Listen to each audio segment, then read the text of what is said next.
got a couple of our colleagues online. So for that reason, we are using the mics today. My name is Annemarie de Beer, also happen to be in your profession as a registered dietitian. And I realize now that we're a couple from the same class, year, not necessarily place, but year at least.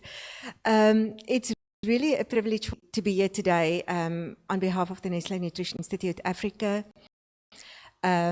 And more so because we've got such a really great guest with us in the form of Professor Walter Mihach.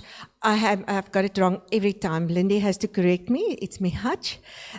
Professor Walter is from the Ulm University in Germany. He is a neonatologist by profession. Studied all over the world. Most of his pre-grad or undergrad studies was in Germany, but he also did a stint in Australia. We actually learned to catamaran, if I'm right, hey? And it's really a privilege having him here for a number of reasons, and you're going to see it in his presentation. But Professor Mihach is really the expert in neonatology and especially in the nutrition of neonates, which really makes us very excited in having him here. So he's done a number of fellowships. I'm not going to go through the whole CV, but it is all available here. But he's currently a member of the Microbiota Working Group for ESPGHAN. He's the member of the Preterm Infant Nutrition Working Group for ESPGHAN. He's a member of the Committee on Nutrition for the German Society of Pediatrics. Don't you think that's great that the Pediatric Society has got a nutrition working group? Kath, I think it's something we need to propose to the pediatricians in South Africa because it's non-existing at the moment. So apart from all this, he has also been very much part of the group that wrote the guidelines or the revised guidelines for nutrition of premature infants. So without further ado, I'm going to hand over to Prof. Mihach. I'm going to ask you to please, if you have questions, keep them. We're going to make this an interactive session. I promised him these dietitians ask questions. So I'm relying on you guys to ask the questions. So thank you very much, Prof. And over to you.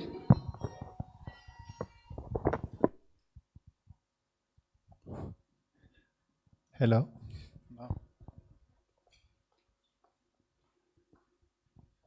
My name is Walter Mihach. I'm from Germany, and it's my second time here in your beautiful country, and I'm excited what's to be seen here. Now, I have been asked to point to a few highlights of the enteral nutrition guidelines from ESPGHAN, and what I would like to start with my conflicts of interest. I have given work or consulted or received research grants from more or less all companies which are involved into nutrition. For example, DMS is producing vitamins or stuff which we use for parenteral and enteral nutrition in preterm infants.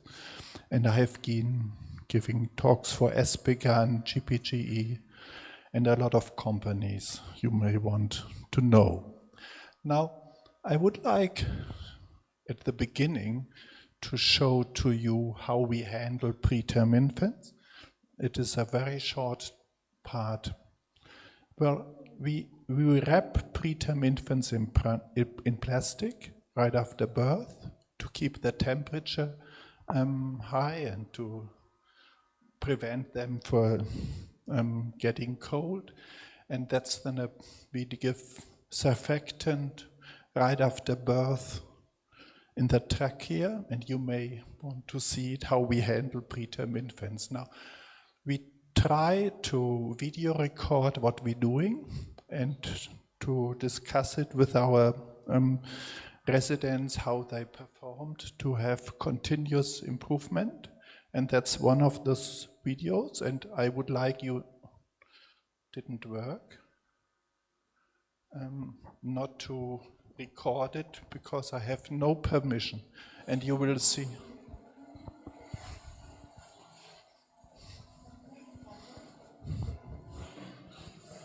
That's birth in the amniotic cavity. That's a preterm infant of about 26 weeks of gestation.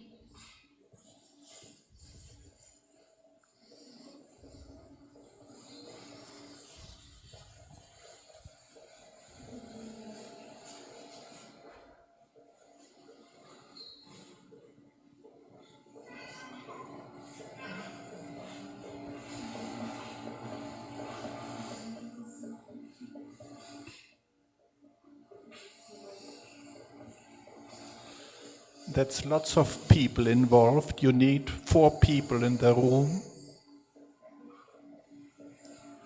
Somebody's clearing the airways. We cut the umbilical cord.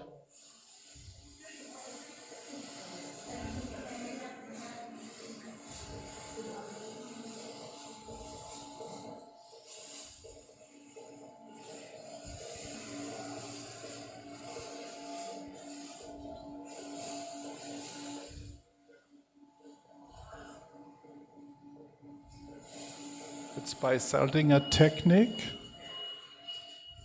The tube down to the stomach. That's now the ventilation tube. It goes on CPAP.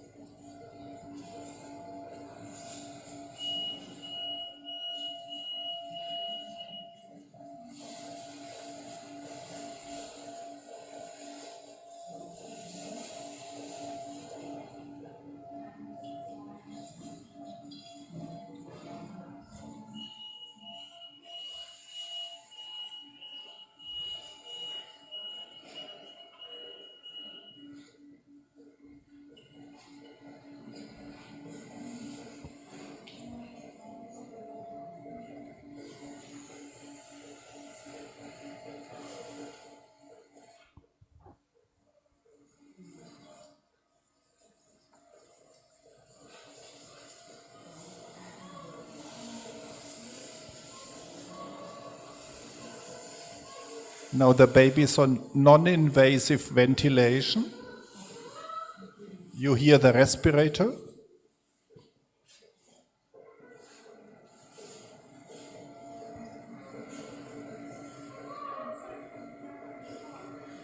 We tried for fixing it.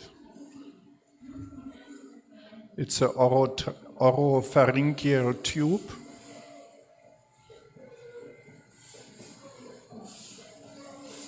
That's 4 centimeters. That's about 2.5 or 3 centimeters in the pharynx. We fix it now.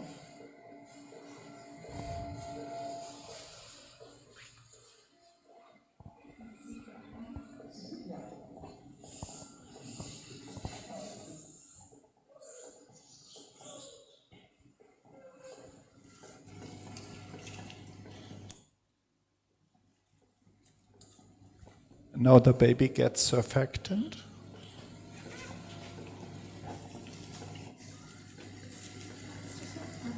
This tube is placed into the trachea of the baby. The saturation of the baby was 91%. Baby's on room air. It's now inserted into the trachea.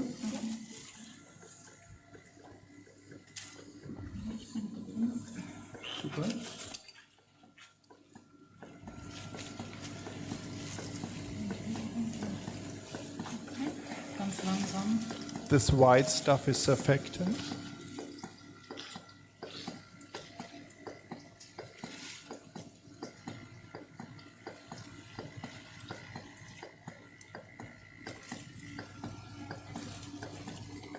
She's still breathing, she's on 30% oxygen. That's her saturation when she receives surfactant on spontaneous ventilation.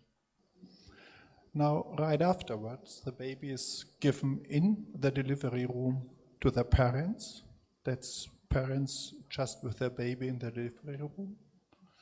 And we do it at every age of gestation. That's 22 weeks of gestation, and that's more mature infants. And then we try to improve skin contact of mom and father every day, and early skin contact in number improves the outcome and the attachment of the parents to the baby. And we try to integrate the parents, that's the father of this baby, as far as possible into the daily working routine.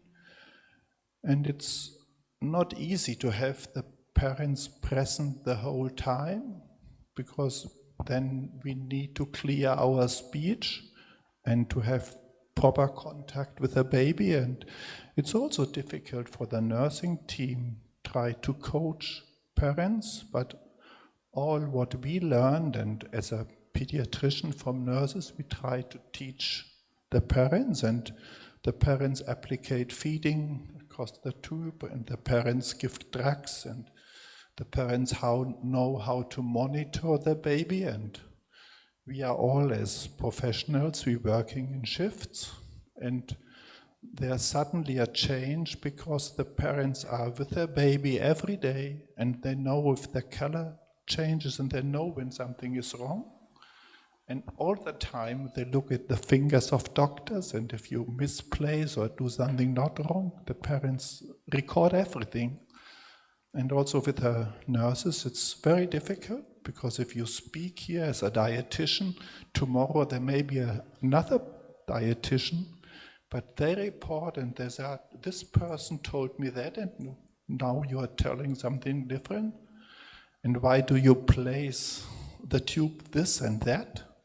And everything you need to clear and explain to parents, which is difficult.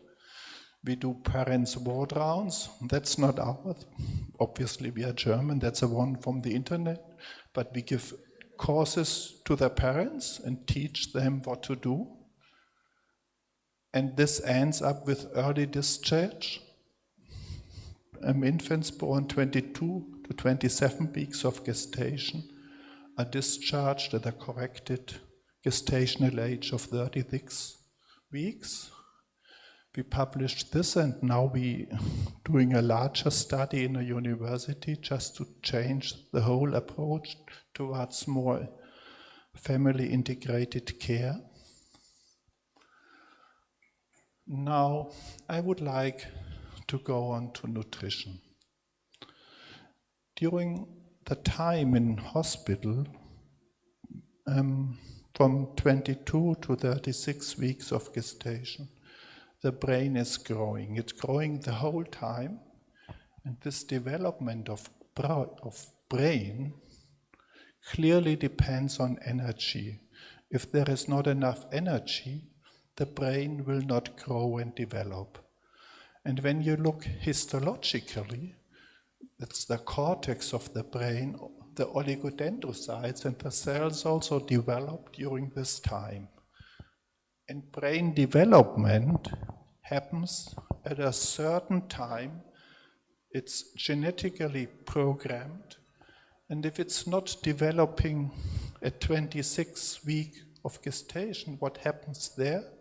That is a genetically fixed time frame. And it's impossible to have the same cell development 10 weeks later. It's just a genetically program which is working, and if you hit it by low oxygen or whatever, it's nothing to repair this step.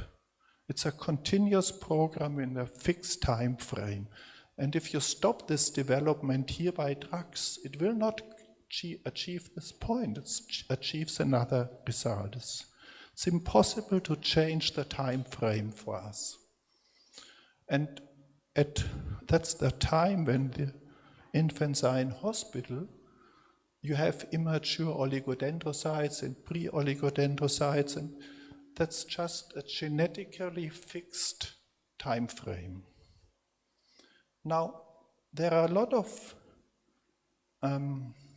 ways to hit the brain development. This may pregnancy risk and neonatal morbidity, just as bleedings to the brain. But feeding and growth clearly have an effect of brain growth and later neurodevelopment. And jaundice, a lot of factors, but two important factors are easily influenced. That's feeding and by the feeding, achieving growth. There are lots of studies which show that growth is associated with neurodevelopment, and growth clearly depends on feeding. This is the brain of a 24-weeker at the age of 12 weeks. That's a corrected gestational age of 36 weeks. And this is the brain of a term infant, same gestational age of 36 weeks. This infant is born at 36 weeks. And the brain of these two infants just look different. This is an example I got from Hans van Goudover. But with our current nutritional approach, we are not able to achieve by design a normal brain. When you look at this baby, it will not behave different. We are not possible to pick up fine deficits in this baby. It just may look completely normal, but the brain is not normal if you would look at it on the cells and distribution of cells. The surface of the brain is different, and this is a developmental time frame which is just gone. There's no way that the brain takes up off the steps which have been missed. Now in preterm infant nutrition, the precise nutritional needs are unknown. Nobody knows what the optimum nutrition is. In infants, it takes a long time to achieve full feeds. And the smaller infants are, the more prevalent is postnatal growth failure. And we have a lot of observational data that postnatal growth failure is associated with poor brain growth, and we know that poor brain growth is associated with impaired development. And in the 1990s, Ellen Lucas was the first person who did a randomized trial on early feeding of preterm infants. And what he invented was a new preterm formula. And this is history, and now we have better preterm nutrition. But the basic step he take for the first 21 days of age, one group of infants was randomized to a higher energy formula in contrast to another group of infants who got the standard feeding. And 7 years to 8 years later, he reanalyzed these infants and did an IQ test on those. And having received higher energy and protein intake for the first 21 days of age, in boys ended up with better IQ, that's verbal IQ, that's overall IQ. The boys did show a better neurodevelopmental outcome at 7.5 to 8 years. And the only thing which he randomized was more energy and more protein for the first 21 days of age. And these infants had a birth weight of 1,800 grams. And the next funny observation is, which we are not able to explain, there was no effect in girls. And we know that boys and girls behave differently with neurodevelopmental outcome, and they respond differently to nutrition. These data have been replicated in other groups of infants, but this is the oldest and best randomized trial which shows the importance of early nutrition within the first 21 days of age. Now, the background of this, or all this data together, led us to set up in 22 new enteral nutrition guidelines. And this altogether, it's us as the enteral nutrition working group of ESPGHAN. And these guidelines are published now. And I would like to touch on a few steps of these guidelines. That's also a mom in the delivery room. That's a 22-weeker right after we looked after the baby, and she's now bonding in the delivery room. It is impossible to know what's the best weight gain a baby should have in hospital. And we think that approximating the weight gain in utero and the body composition may have or be associated with the best functional outcome, but this has never been proven in any randomized trial. That's just a speculation which we have, but it's not proven. And theoretically, we have a 25-weeker, and this boy should be on the 50th percentile, and we put him in the incubator. And at 40 weeks, he should look like a normal baby. Has the same body composition. That's the theoretical background for all nutritional guidelines, achieving normal growth. And if this holds true, the baby should follow the 50th percentile. And now you may take any infant growth percentiles of the world and take the 50th percentile and do the logarithm of it.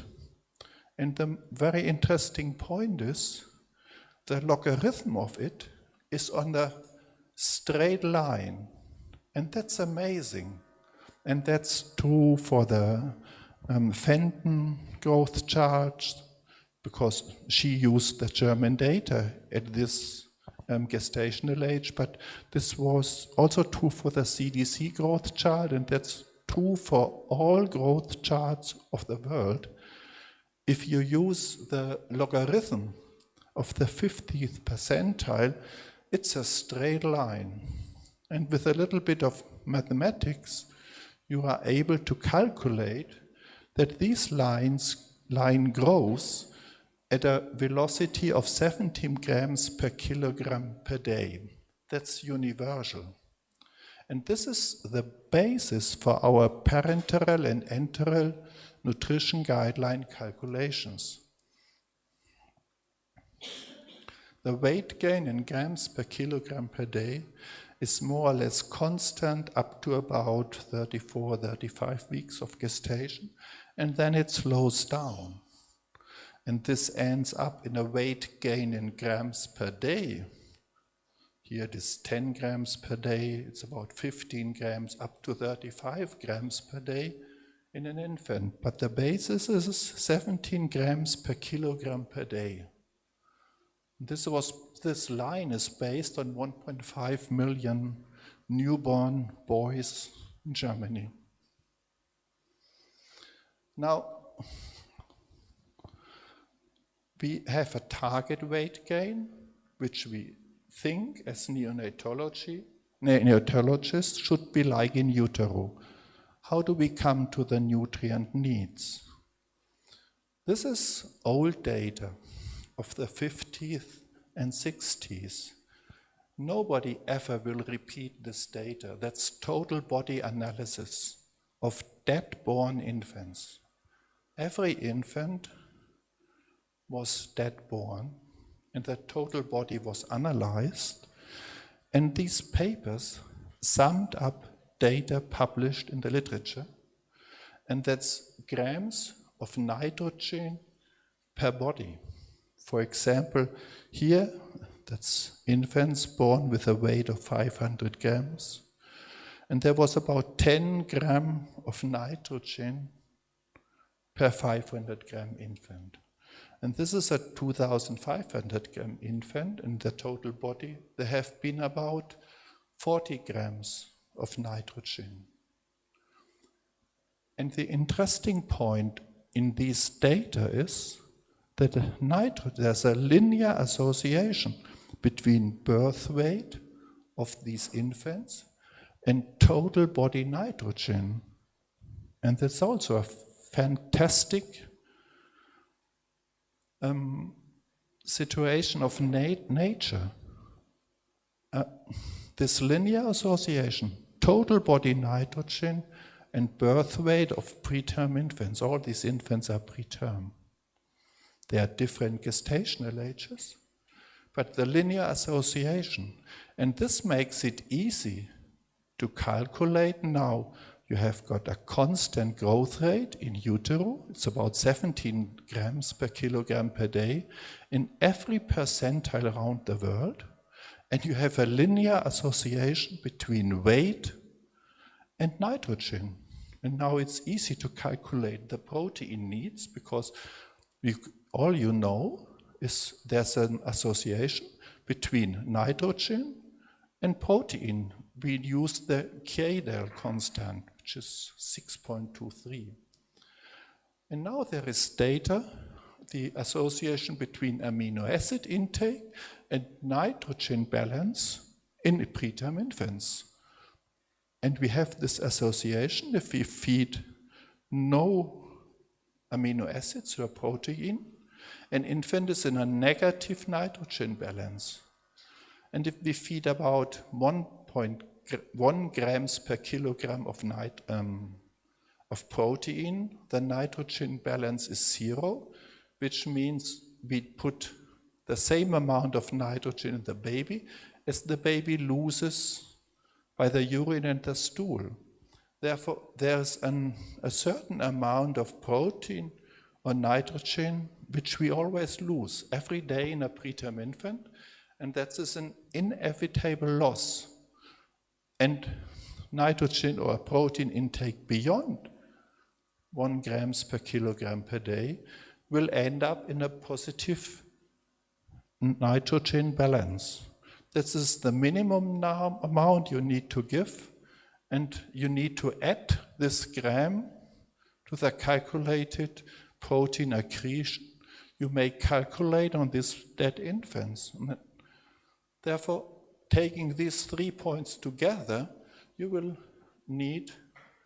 end up with a fetal growth, and this requires about 3.3 to 3.7 grams per kilogram per day. On these 3 pillars of calculation, the inevitable loss from about 1 grams per kilogram per day, and the nitrogen accretion you need to have a growth of 17 grams per kilogram per day, and the composition of the body of these dead-born infants.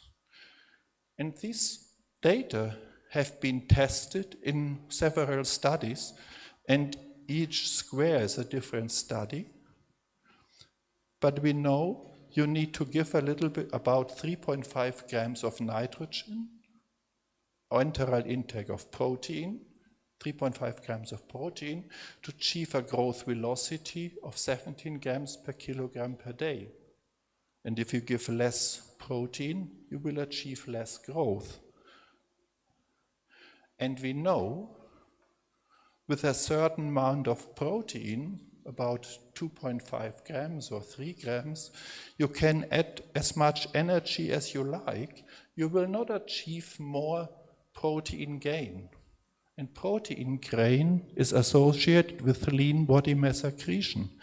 Therefore, the limiting, after a certain energy intake, the limiting thing for weight gain or for lean body mass accretion is the protein in your feeding.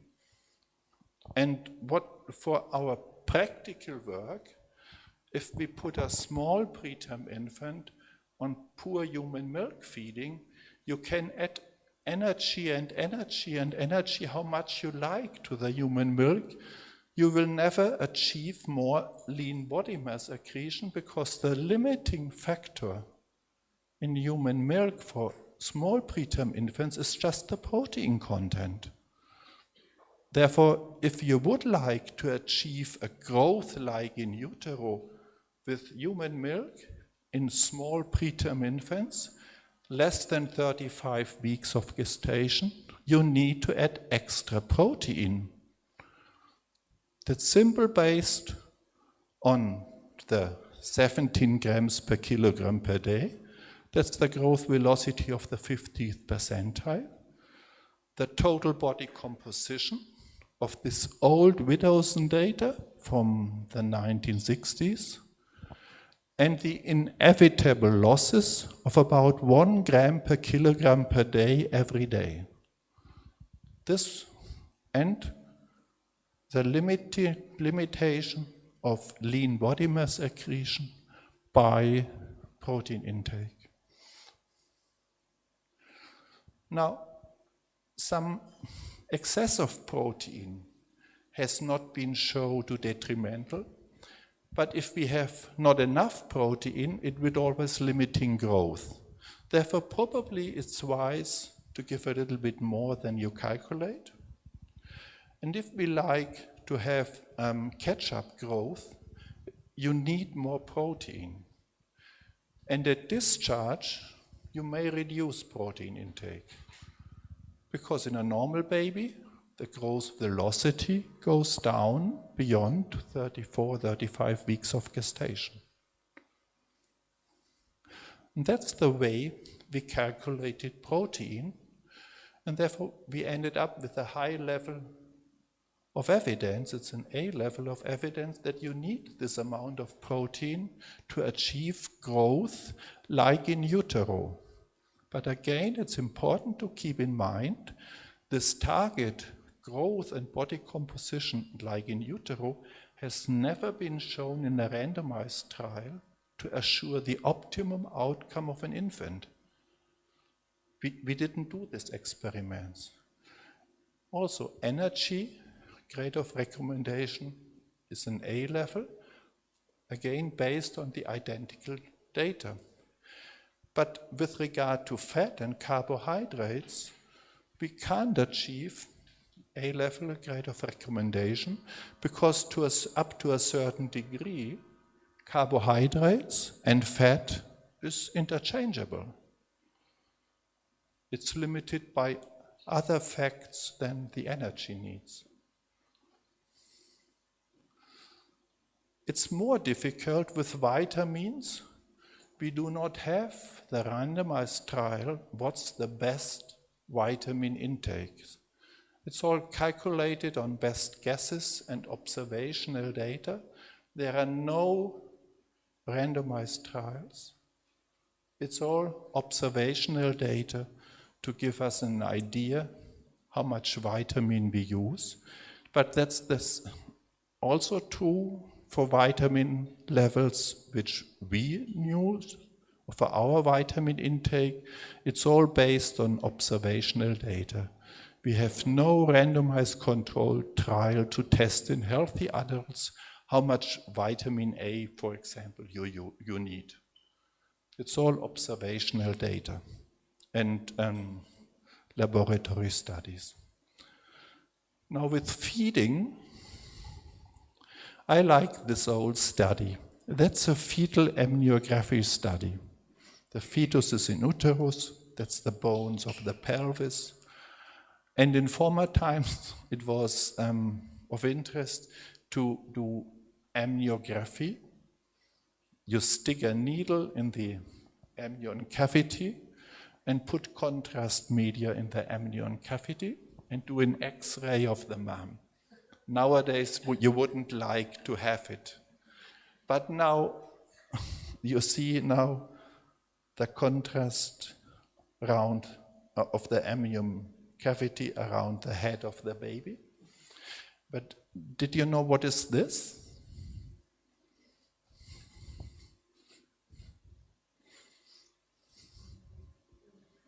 Sorry? Huh? Sorry? No. This white thing.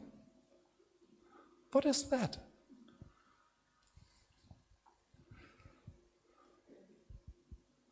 The baby started to swallow the amniotic fluid. That's his stomach. Therefore, we already knew in the 60s that a baby is able to swallow fluid. And that's important information for us. It is normal to feed a baby. At 25 weeks of gestation, the baby is used to swallow fluid. It's more difficult what to feed, but just swallowing and digesting that's amniotic fluid is normal for a baby. Enteral nutrition is not something which is completely out of the blue for a preterm infant. And in our guidelines, the 22 guidelines, we think there is no clear beneficial effect of enteral fasting or minimal enteral feeding of any duration compared to advancing feeds immediately after birth. Therefore, our recommendation is to start enteral feeding right after birth. It's not new for the baby. And the best way to do it, you use small volumes of enteral feeds. As soon as is it possible for you to start. There's no need to fast the baby. That's the recommendation which we give in these guidelines. And we would suggest to increase by 18 to 30 milliliters per kilogram per day. This is based on randomized trials. Irrespective which amount you use, we more stick to 18, about 18. It does not increase the incidence of necrotizing enterocolitis. There's no association in all the randomized trials we have between the velocity of feeding advancement and the incidence of necrotizing enterocolitis. Therefore, we think all these levels are safe and you have to adjust it to your hospital setting. Now, to avoid nutrient deficits, the best way or approach is to have a standardized feeding protocol. And these protocols, if people start to do enteral feeding at different departments, they may look different. This doesn't matter if yours is faster than hers, but at the end you will improve it by the time, and it needs to be adjusted to the local setting. This is one of those standardized feeding protocols. In the columns that there are the days, and here is the birth weight of the infant, and that's what nurses then do, or junior doctors do. They look at the day, second day, okay, that's the amount I have to feed. And you need to translate 18 to 30 milliliters per kilogram per day to the local team how to advance it. And you may, in your department where you are responsible for, start at a lower velocity. This doesn't matter. But if you start with one table, the people will by themselves improve it. But just to write one of those protocols down, and this is ours, but yours may look different. It doesn't matter. But just try to standardize it, and the people will all together improve it. There's no preference whether you use a nasogastric tube or an orogastric tube. You can use whatever you want. And you can do continuous feeding or bolus feeding. We like bolus feeding. You can do it every 2 hours or 3 hours. This doesn't matter. That's a local decision. And if people like to have 3-hourly feedings, okay. You can also have 2-hourlies, which we like in the small infants. And around about 32 weeks of gestation, you may start oral feeding. This may be 31 weeks or whatever you like, but just start with the protocol and try to improve it by the time. it is extremely important, in my view, to monitor growth. There is no randomized trial that growth monitoring will improve the outcome. Nobody randomized infants with no monitoring against to monitoring. Therefore, it's observational data, but if you don't monitor, people will not increase the energy intake. And it's therefore a good practice guidelines. There are no data, these infants were monitored and not monitored. And the ideal growth velocity is unknown. There is an initial weight loss. We think there is no difference whether they are small for gestational or appropriate for gestational infants. And we think that some catch-up growth is beneficial. But again, the catch-up discussion, it's a good practice point. It's never been shown that catch-up is necessary, also not shown that it's harm in these infants. And the way we do it, you may monitor growth nowadays by computer. But we used these, this way, just if you like. This is an extremely simple approach we take. We plotted lines on normal paper, and it's an Excel file, and I send it to Anne, and it's printed out here on this paper. And all these lines grow at the same velocity. It's 17 grams per kilogram per day.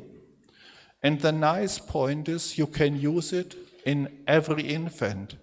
If you have an infant, and this infant may have 1,100 grams, you just plot him here. And next day he should be here and there every day. Every day you can use the days here, and you start at whatever line crosses the weight you have. For example, if you have an infant, 1,300 grams, just plot him here. A 1,500 gram infant can be plotted on this line here and on the red line there. But the lines by itself all grow at the same velocity. It's 17 grams per kilogram per day. And it's a simple Excel calculation which we did. And Anne is happy to send you this calculation, but that's the paper and the sheet of paper we use in hospital. And it's easy to be seen because the next day, and if you plot it here by the hand or if the nurses does it, you see right away if the infant grows there, it's growing less than 17 grams per kilogram per day. And if it's crossing the line upwards and the distance increases, the baby grows more than 17 grams per kilogram per day. That's the easy way to depict it right away. And a lot of you will have computer programs in the hospital which makes it more easy. But this is an approach we use. It's easy to be seen right away. Now, with the composition of feeds, we recommend mother's own milk. And the hospitals more and more try to have donor milk if mother has not enough milk. Therefore, we recommend to use mother's own milk or donor milk over preterm formula in all infants less than 32 weeks of gestation and less than 1,500 grams. We do not have enough donor milk for infants, let's say, of 2,500 grams, because then you need a large milk bank, which the majority of hospitals in our region don't have. And that's also a grade B recommendation. This recommendation is based on observational studies and not on randomized controlled trials. Now, less than 35 weeks of gestation, human milk does not provide enough nutrients to grow at a velocity of 17 grams per kilogram per day.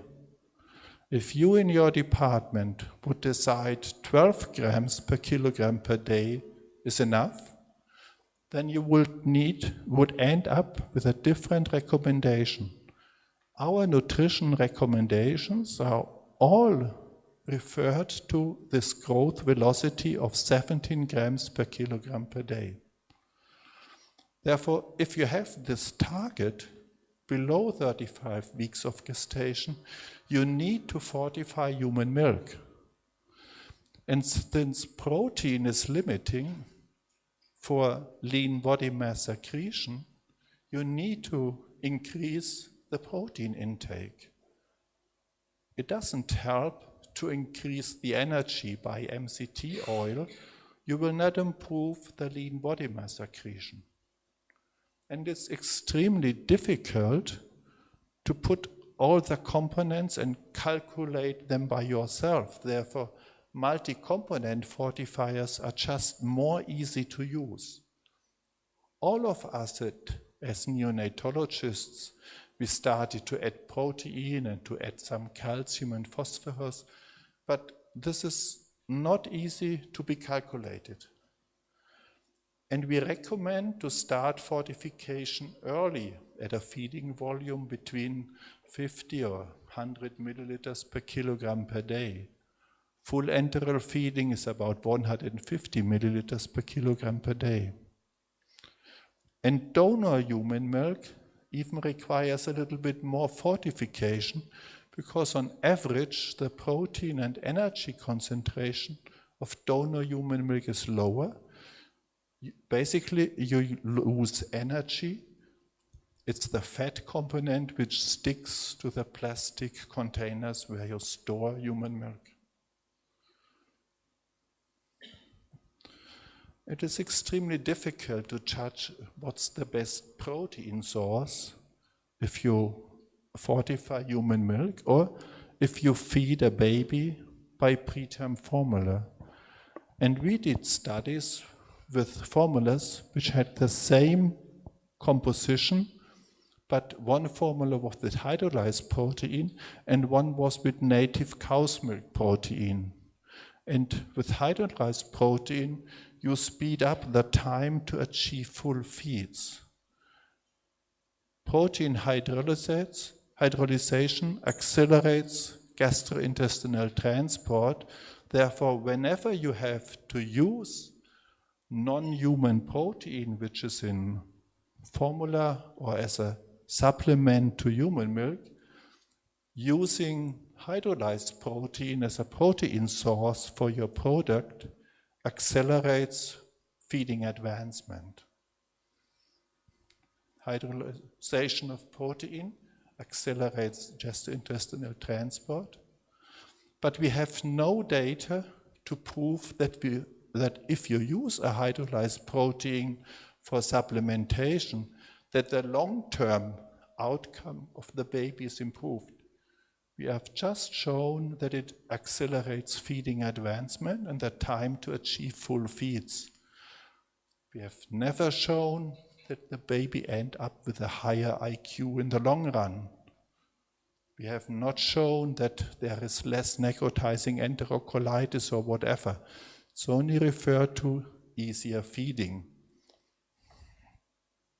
Therefore, it's a conditional recommendation grade B, not an A-level recommendation that you may use for early enteral feeding advancement hydrolyzed protein if human milk is not available, because this long-term outcome has not been tested.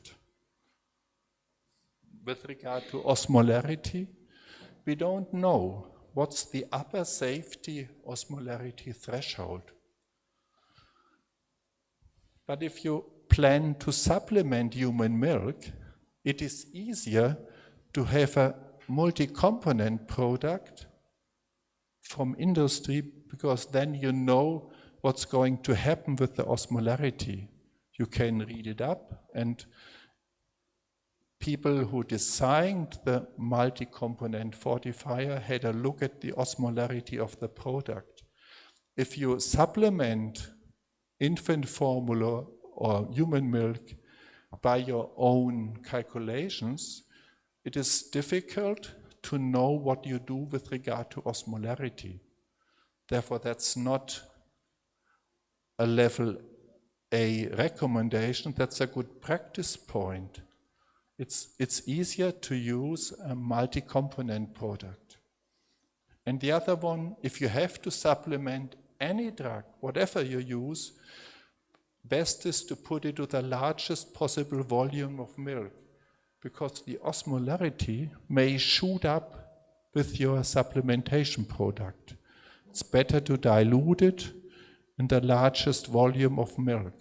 But again, that's just our thinking, and by theory it's right, but it's not been proven in any study. Therefore, it's only good practice point recommendations.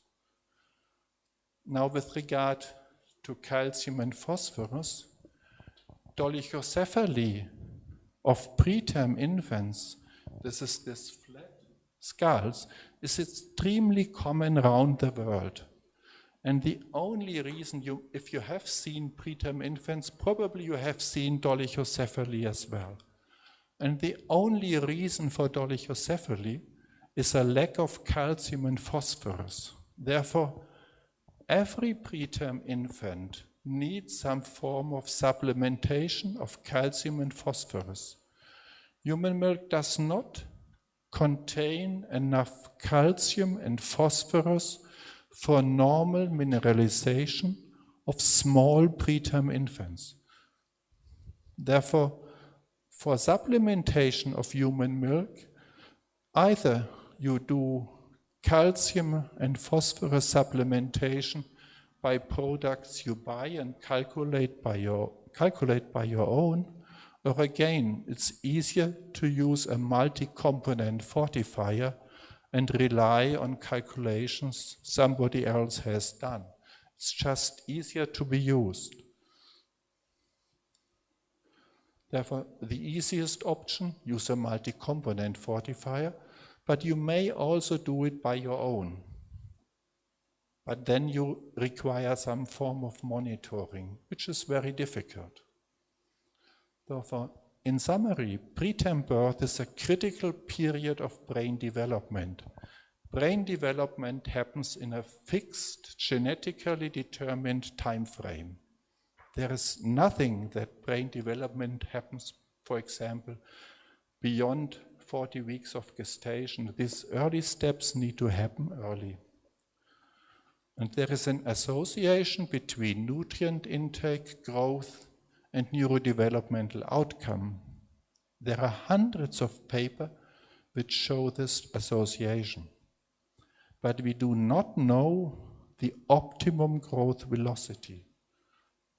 We advise early enteral feeding, and the best to achieve it in a department on a lot of observational study to start to standardize feeding advancement.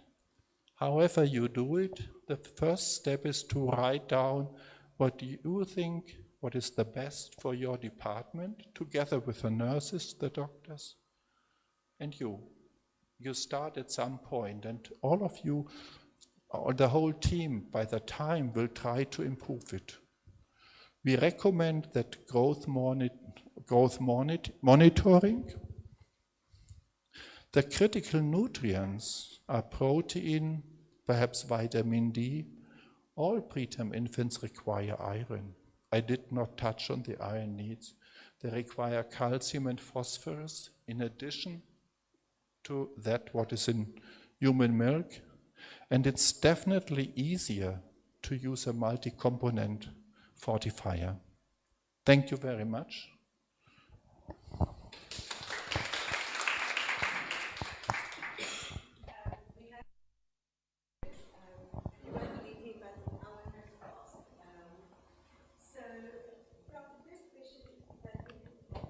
The first question that we have is, do you prefer, no, sorry, I need my glasses here.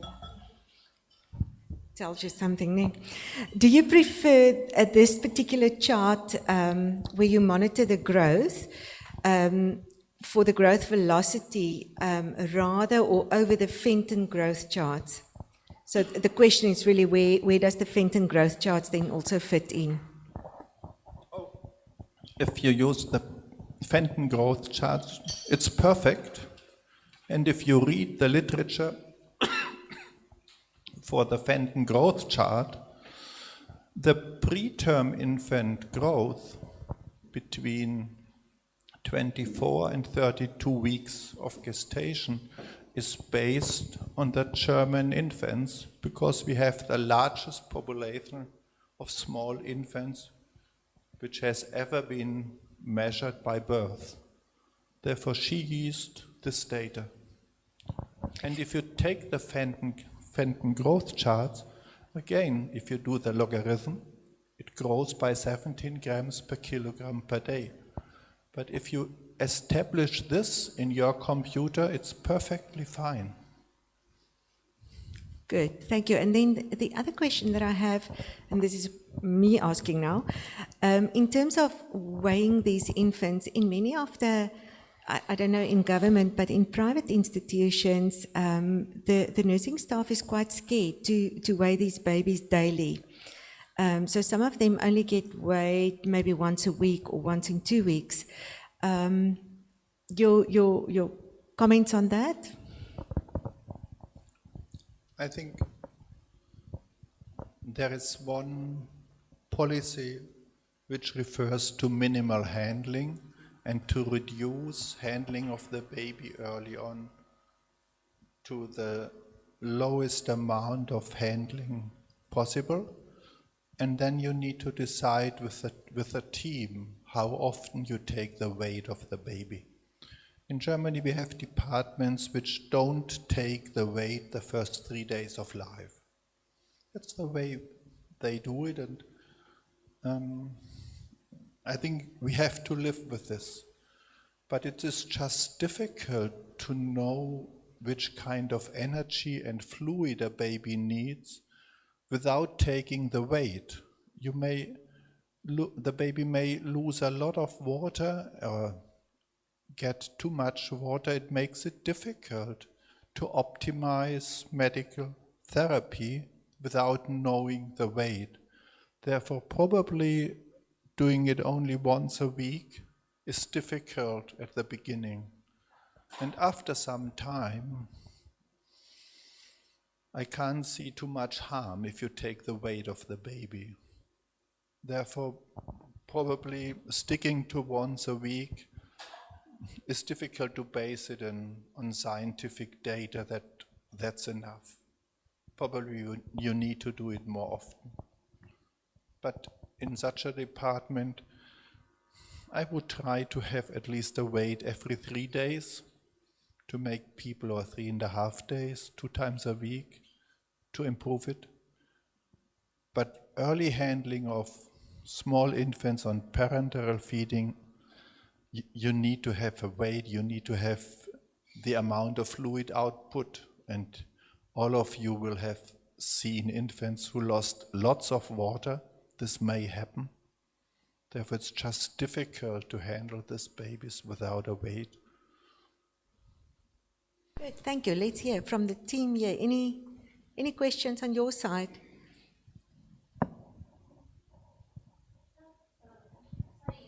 I'm going to give you the microphone for the people that's online. They're not going to hear you. Thanks so much for that presentation. Just a question. I saw in the beginning of your presentation that your preterms were 22 weeks of gestational age. One of the infants. Do you just go according to gestational age or weight as well in terms of admission into your NICU? Basically, we look at gestational age, and we have to go on with the weight the baby has. But there is no doubt that having a baby less than 300 grams is a technical challenge. The catheters are difficult, and the number of babies below 300 grams to survive is limited. It's a lot of technical problems to handle. Therefore, we do not stop this right away, but you will lose a lot of babies. You have to work sterile if such a baby has 2 sepsis and you have to remove the catheters. You end up in a disaster. Therefore, weight up front is not a limitation, but on the long run, it may be impossible to handle babies. Thank you. Just for interest sake also, I want to know, do you have at the institution a breast milk analyzer? Do you need one? No, I'm just asking for interest. People. No. And if you do you normally adjust your fortification accordingly? You can do it, but we have to admit it has not been shown in randomized trials that it's necessary and improves the outcomes. There are a few departments which use it, but it puts a lot of you need to have a lot of energy and staff to do it properly, and therefore currently we do not recommend for a normal department to use it. It may be easier to adjust the protein intake to the urea in the urine or to the plasma urea level, but even this is a difficult approach. I think the basic approach should be at least to give a fortifier with protein and calcium and phosphorus and to add iron. That's the basis, and then you may want to optimize the whole approach, and this will end up to check the plasma values of chloride and the pH and the urea, and the next step may be to individualize fortification, adjust it to the content of human milk. But Thank you so much. requires lots of efforts. Therefore, it was not our recommendation. Good morning, afternoon. Thank you for an insightful talk. I have a question around osmolarity. So if you are individualizing fortification of the breast milk, where would be a comfortable osmolarity? I understand you're saying we should make use of standardized all components included, but in the absence of that, or if you want to individualize, where would be an osmolarity that you are comfortable with? I know, sorry. I think that's very easy. There has never been any randomized trial testing optimum osmolarity. It's just not available. It's all based on guesses. It's based on theoretical considerations. There is no safe upper threshold. And this is important. There is no safe upper threshold where you can say for about 500 or 600 is safe. It's just has not been analyzed. Therefore, everybody who gives you a sound answer, he has not the data. This data is not available. Therefore, actually this part was written by me. There's no data. It's just gut feelings, what people report. And some people may do in their departments or may have procedures which are not evidence-based, but they work. Therefore, it's just not available. We don't have the data. Therefore, we double the fortifier. We have no problem with it doing it, but when you ask us about the data for our osmolarity, we don't have it. Therefore, you can't recommend it. But we all know if you use the standard fortifiers, a certain part of our infants will not grow. And then we increase, if the urea level is low, we increase the protein intake. But this approach is not based on randomized controlled trials. And we think we know that the infants tolerate now the higher osmolarity. But without having data, nobody tested it. For example, if you double the Nestle fortifier, there are no randomized trials on it. And some people think it's dangerous, and we just do it. And we add extra protein, and we are buying protein powder from a company and are using it. We add additional calcium and phosphorus, and we know it's working in our department, and the critical point is always the incidence of necrotizing enterocolitis. And we think if there is no necrotizing enterocolitis, it should be okay.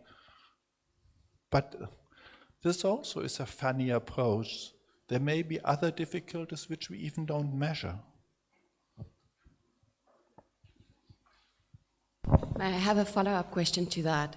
With the addition of the protein, would you do whey-based protein? Would you do branched-chain amino acid protein?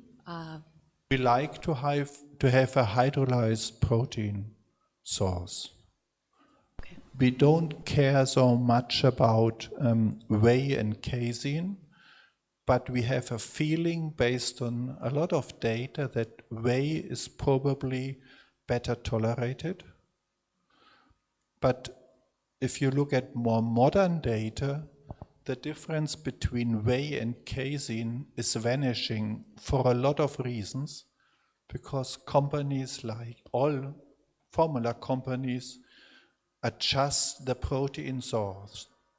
For example, you can also remove all the phosphorus out of the protein, and the protein does not precipitate in the stomach. And in former times, casein precipitated in the stomach, and now you do it acidic and it doesn't precipitate. Therefore, the old thinking, the good guy is whey and the bad guy is casein, it's not totally true now.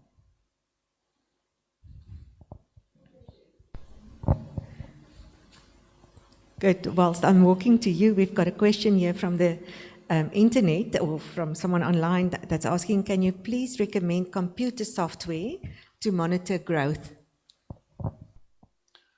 Well, if you like to have the Fenton growth, then the whole Excel algorithm is published by WHO and by Fenton. Just adjust it to your computer program if you like to have this. It's an Excel algorithm which is public. Prof, in And, your and, late... and, so, and if you use 17 grams per kilogram per day, that's easy. Every computer guy can do it for your software. Prof, so in the latest guidelines, did you perhaps include the calorie requirements for those preterm infants that develop chronic lung disease or have PDAs? We did not change the intake with regard to diseases. The whole guidelines are done for healthy infants. There is no randomized trial which looked at infants with BPD or sick infants. There are just no data. Therefore, it's all based on physiological thinkings and feelings people have. And without the lack of proper data, it's impossible to come up with a sound recommendation. Therefore, with bronchopulmonary dysplasia, nobody ever did randomized trials on these infants. And owing to the lack of data, it's difficult to come up with a sound recommendation. But probably these infants need more energy for breathing. Therefore, we have the feeling to give more energy, but it's difficult. But then you'd use most likely those guidelines that you indicated in terms of growth rates for all infants. We use it for all infants, yeah. infants. knowing that very sick infants have not been tested. Thank you. Any other questions? I have another question, and perhaps just a comment on your side. How about having feeding protocols in neonatal units? Once again, I think many of our government institutions do have those feeding protocols, whereas they not necessarily exist in private hospitals because there's not one unit manager or one neonatologist that owns it. You know, there's a couple of doctors coming in and out. But your thoughts around having a protocol, a feeding protocol in the neonatal units? Well, at the end, you need to bring these people together and tell them the advantage of having the feeding protocol. I think at the end, it makes it easier for physicians as well. Because if the total unit has a feeding protocol, you don't need to think about starting and feeding advancement. Therefore, it's easier at the end for all of them together. Because then you say it's the feeding protocol, it's based on Asperger recommendations or the American Academy of Pediatric recommendations, and that's what we use. And then we need to adjust it. Therefore, for all of them, at the end, it's easier for everybody. But you need to convince the teams to sit together and start it. And it's difficult if you have a lot of different physicians, and all of them, I think it's important to keep in mind that all of them think to act in the best interest of the baby. And nobody is wrong, because we don't have the data to prove that a baby needs to grow 17 grams per kilogram per day. This data has never been done. It's never been proven that that's the right approach. We think that's best, and we have these observations that better growth is associated with better outcome. You need to adjust to the team. It's difficult. It's easier from that point in our world, in Germany, because usually you have a head of the department of neonatology. And if he likes you, he adjusts his feeding guideline. And if he hates you, there's no way that you change it. Therefore, we have departments which are highly interested in ventilation, and there is nutrition heads of department and whatever. But this hierarchical structure makes it easier to decide to improve and adjust something in the department. But it's also not easy. And you need to convince the head nurse. If she doesn't like it, then it's no chance to change anything. But this is also true for my department. If I'm not able to convince the head nurse, there's no chance to introduce anything. The gatekeepers, right? Anything else from anybody? No more questions there online? We don't have anything there. Yeah, those two tables are very quiet. Just wondering. But Prof is with us. We are going to break for lunch now. So I think it's just for me to say, Prof, thank you very, very much. I'm really looking forward. We're going around the country to talk to dietitians and neonatologists about this. And I'm looking forward to see the outcome of this ultimately in years to come. I do believe there's such a need for this kind of sessions where we really interrogate the data, and perhaps sometimes we become a bit complacent and not really interrogating the data when we see certain things happening. So I think if anything, this is the one thing that I think stands out, is let's not just accept practices for what they are, and really see where that all is coming from.